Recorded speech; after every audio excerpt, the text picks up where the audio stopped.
Many hockey players give due credit to a parent that inspired them to get involved in the sport in the first place. And this is very true for David Pastrnak as well, as his father passed after a lengthy battle of cancer. His father died just 4 days before David's 17th birthday, and his father Milan was the one who actually coached David's junior team. A little more than a year later, on June 27th of 2014, the Bruins drafted Pastrnak in the first round, 25th overall. Therefore, David recalls this was his motivation that enabled him to begin practicing and training so hard to make it to a professional hockey level, not only for himself, but for his father as well.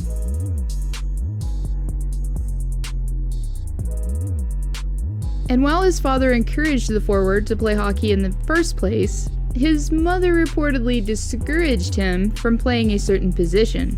During an interview for a news website while he was living in Sweden, he admits that starting out he wanted to be a goalie, but his mother discouraged it for financial reasons, saying that the equipment is more expensive. We can only imagine how things may have played out if she decided to nurture Pasta's desire to be between the pipes.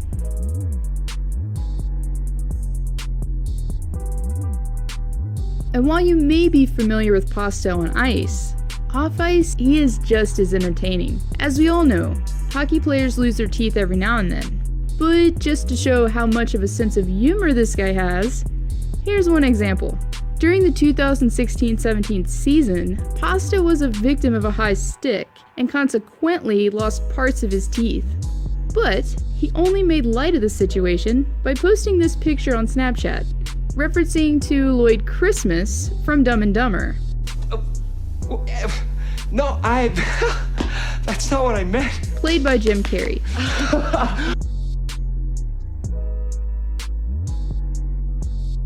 Youngest. This is a word that Pastrnak knows all too well. When he first joined the league at 18, as a product of the 2014 draft, he was the youngest player in the NHL at the time. And also, the youngest player for the B to have ever scored a penalty shot goal.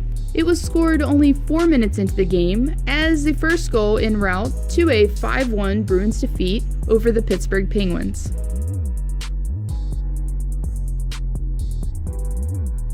Speaking about the 2014 draft, it was there that his admiration for David Krejci first came into light, and was at an all-time high during development camp, after Krejci actually sent him a congratulatory message welcoming him to the team. It was unreal, you know. As a kid, you have an idol who you're looking to, and then one day he just writes you a message. So I really felt good, Pastrnak says. I can only imagine how surreal it was for Pasta, as he would be playing for the same team as David Krejci.